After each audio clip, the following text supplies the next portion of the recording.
RSA 암호도 좀 위험할 수 있다고 말씀하셨던 것 같아요. 이제 양자 컴퓨터가 만약에 현실로 다가오면은 RSA 암호도 무력화될 수 있다라는 우려가 있죠. 컴퓨터는 컴퓨터예요? 아예 다를 거예요. 하드웨어 자체가 달라요. 소프트웨어가 다른 게 아니라 하드웨어 자체가 완전히 달라요. 아예 달라요. 양자 컴퓨터가 되려면 중첩을 유지해야 되는데 큐비트라는 걸 이용해서 중첩을 유지해야 되는데 이게 너무 어려워. 구글에서 이제 시카모아라는 게 등장을 하면서 이제 굉장히 많은 큐비트를 중첩하면서 양자 컴퓨터 가능하다. 중첩? 그거 설명 좀 다시 해주세요. 설명 좀 다시 해주세요. 지금 홍진경 씨 얼굴을 보니까 제가 무슨 말을 해야 될지 잘 고민이 많이 지금 되는데. 양자 컴퓨터 얘기도 가뜩이나 머리 아픈데 또 중첩을 얘기하냐고? 아, 근데 낯빛이 어두워지시는 것 같아. 사실 양자 컴퓨터라는 건 양자역학에 기반을 둔 컴퓨터라고 생각하시면 돼요. 그러면 양자역학이 무엇인가 물어보실 수 있잖아요. 양자역학은 보통 물리학과에서 1년을 배우는 학문이라서 여기서 제가 짧게 설명할 수는 없고 오로지 한마디밖에 할 수 없는데 양자역학의 여러 특성 가운데 중첩이라는 원리를 사용한 컴퓨터라고 생각하시면 돼요. 네. 그럼 중첩이란 무엇인가? 그런가? 이게 제일 중요한 이야기인데. 자, 지금까지 우리가 했던 이 모든 이야기에 깔린 기본 배경이 뭐냐면은 모든 정보는 디지털로 이동을 하게 돼요. 무슨 뜻이냐면은 컴퓨터는 전자장치잖아요. 얘는 전기 신호밖에 알 수 없어요. 전기 신호란 거는 집에서 전기 신호를 우리가 어떤 식으로 제어하냐면은 불을 켜거나 끄거나 그렇죠. 이 두 가지밖에 없어요. 네. 그래서 우리가 이거를 보통 이제 불을 끈 거를 0이라 그러고 킨 거를 1이라 그래요. 컴퓨터는 오로지 0과 1밖에 이해할 수 없어요.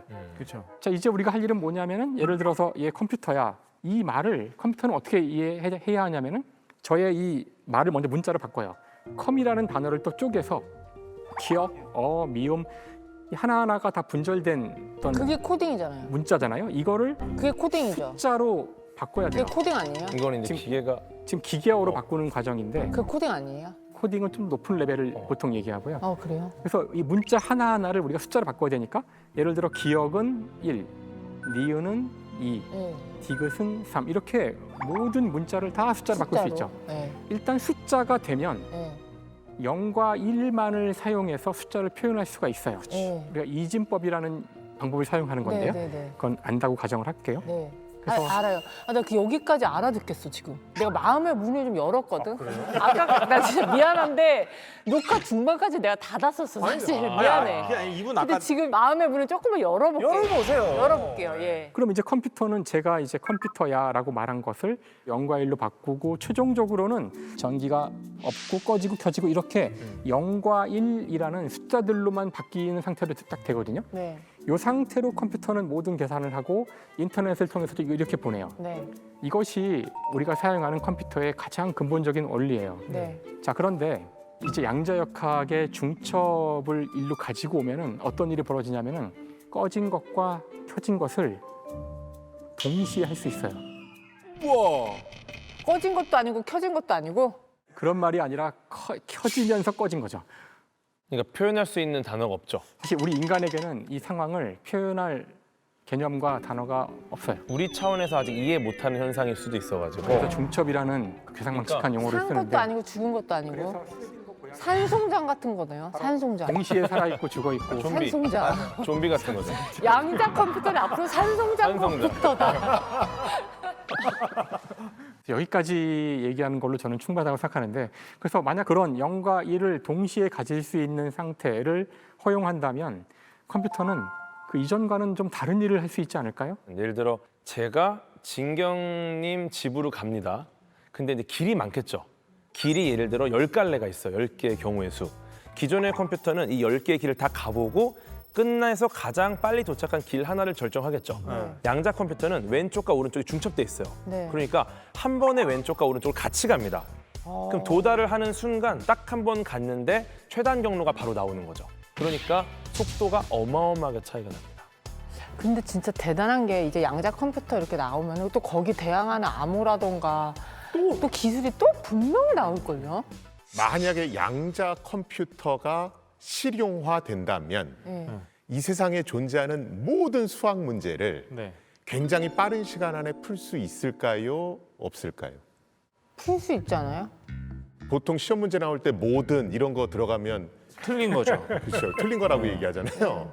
그러니까 양자 컴퓨터가 아주 빠르게 풀 수 있는 수학 문제들이 있고 못 푸는 수학 문제들도 있습니다. 뭐예요? 그러니까 예를 그런데 들어 예를 들어 양자 컴퓨터로 아주 빨리 풀 수 있는 대표적인 수학 문제가 아까 소인수분해 문제입니다. RSA. 예. 네, 소인수분해 문제도 결국 소수의 주기를 찾는 문제거든요. 이런 어떤 패턴을 찾는 류의 문제가 아닌 것들, 주기를 찾는 문제가 아닌 것들. 주관식. 주관식. 주관식 문제 약할 것 같아. 주관식.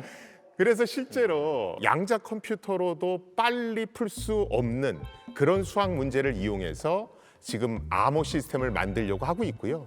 그걸 지금 이제 양자 내성 암호 이렇게 부릅니다. 영어로는 포스트 퀀텀 크립토그래피, 그래서 PQC 이렇게 얘기하죠.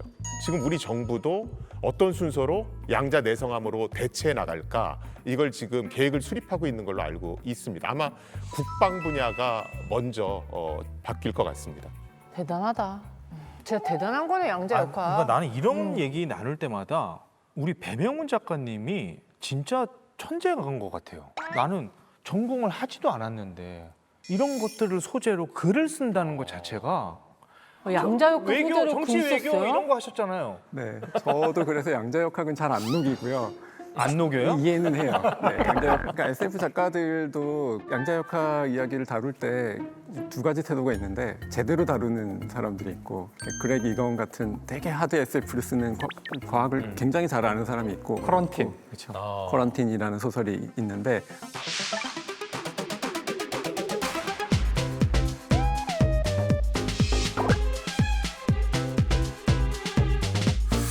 나중에 한번 도전해 보세요. 절반 넘기면 정말 얼마 잘 정도예요? 이해하시는 인정? 우린 뭐 줘야 넘겨요. 고민해 보겠습니다. 그런데 그 보통은 이 양자역학을 다들 잘 모르니까 만능 열쇠 같이 쓰는 경우가 많거든요. 뭐 예를 들면은 천재코 친구가 있으면 영화에서 편해요. 모든 것이 다 해결이 되잖아요. 그런 것 중에 하나로 양자역학을 쓰는 경우도 사실 많아요. 뭐 예를 들면 시간 여행을 하는 기계가 막 등장을 하고 있는데, 이 기계의 원리를 설명을 자세히 하지 않고 모르겠지만 양자역학이야라고 설명을 하는 방식도 있고요.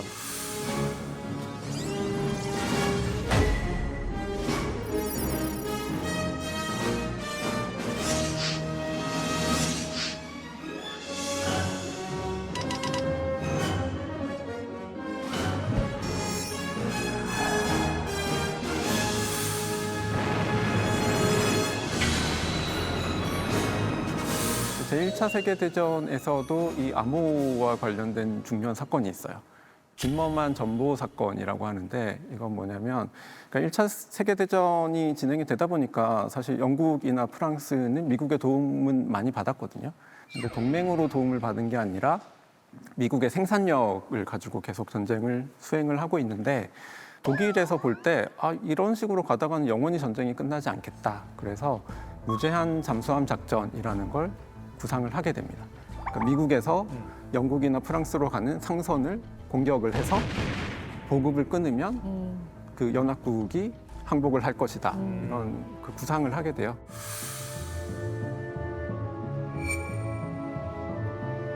근데 그 작전을 실행을 하게 되면 미국 배가 공격을 당하니까, 그러면 미국이 참전을 하게 되잖아요. 그렇죠. 그래서 미국이 참전을 하지 못하게 하려면 어떻게 해야 될까?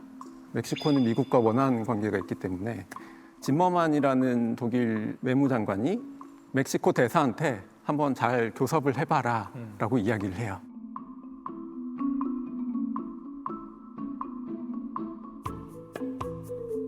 근데 그 암호가 중간에서 인터셉트가 되는 거예요. 미국에. 영국에서 가로채게 되거든요.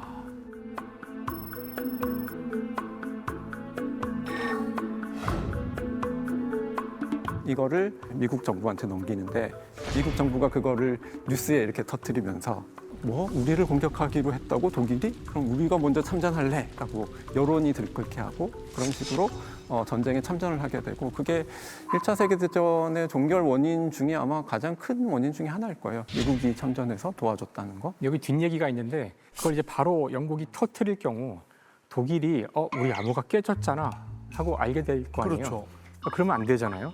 그렇죠. 그 이후로도 계속 독일 암호를 봐야 되기 때문에 일부러 멕시코 정부 안에 스파이를 침투시켜서 굳이 멕시코에 있는 그 전문을 훔치도록 해요. 아, 치밀하다. 그래서 그걸 넘겨주는 방식으로. 그래서 독일에서는 1923년에 알게 돼요. 1923년 전쟁이 1918년에 끝나는데 끝나고 나서 알았어요? 전쟁 끝나고도 몰랐거든요. 몰랐는데 설마 우리 암호가 깨졌으랴 했는데 실수한 거라고 볼 수 있어요. 좀 자랑을 한 거죠. 아, 우리가 독일의 암호를 깼다 이런 식으로.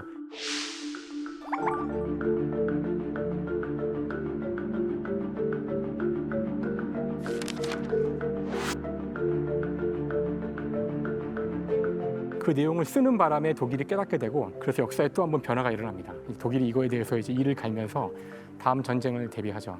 그걸 왜 써, 백서에? 그래서 지금도 전쟁이 끝난다고 해서 암호에 대한 것들은 비밀로 끝까지 묶어두려고 하는 경향이 생겼어요. 그 뒤에. 아니, 그러니까 뭐 이를 갈다가 말았어요? 아니면 뭐 다음 전쟁을 위해서? 아니죠. 뭐... 그래서 애니그마라고 하는 아주 복잡한 기계가 암호를 만들어내는 그런 방식을 채택하게 되는데 타자기 아니에요, 이거?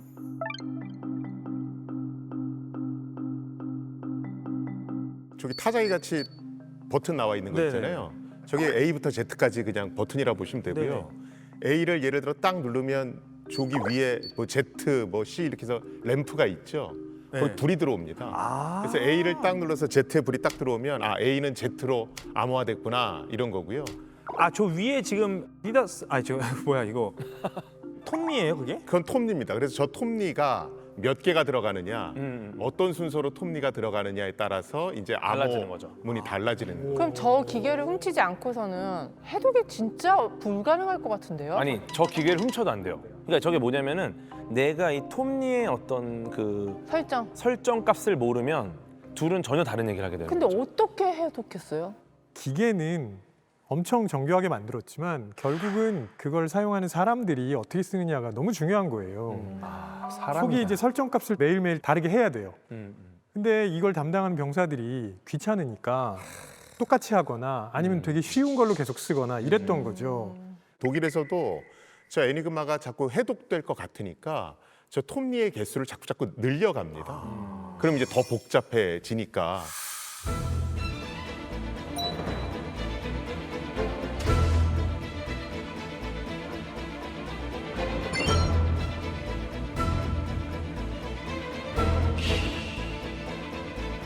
근데 이제 그럴수록 그 암호 장비를 다루는 사람 입장에서는 외워야 될 게 많으니까 그렇죠. 복잡해지는 거죠. 네. 그래서 요새 현대 암호 장비를 만들 때는 얼마나 쓰기가 편하냐, 얼마나 직관적으로 쓸 수 있게 만드느냐, 이것도 굉장히 중요한 요소 중에 하나입니다. 그러니까 이제 뭐 생체 인식 같은 게 등장을 하는 거고. 왜냐면 나는 너무 편안하니까 열기에 그럼 이거는 결국 해독을 못 합니까? 해냅니다. 아, 이것도 해요. 네, 사실 이것도 절대 깨질 수 없는 암호 체계라고 했는데 네. 정말 나중에는 하다 안 되니까 정말 별의별 전문가를 다 모아요. 수학자, 과학자 당연하고 언어학자, 심지어 뭐 체스 전문가 그리고 뭐 십자말풀이 덕후 그런 분들까지 다 모아서 어떻게든 이걸 해보자. 그런데 그 정말 많은 분들 사이에 그 위대한 수학자 앨런 튜링이 있었죠. 아, 앨런 튜링.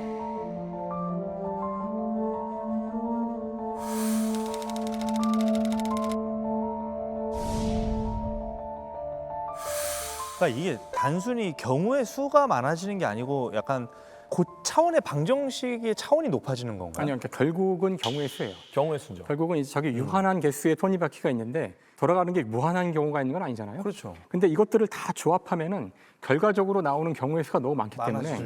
그러니까 이게 문제가 이 독일군이 저 키를 하루에 한 번씩 바꿔요.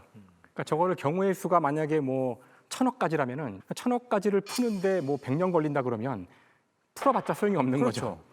얼마큼 빠른 시간 내에 할 수 있나 이런 문제거든요. 네. 적어도 오전 중에는 다 풀어서 오후부터는 빨리빨리 그 전문을 해석해야 되는 거라 어려운 문제인데 애니그마를 풀 때 어떻게 하냐면은 결국은 인간의 문제예요.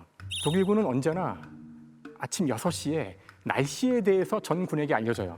오늘 날씨는 어떻다. 근데 그거는 딱 틀이 있다고 해요.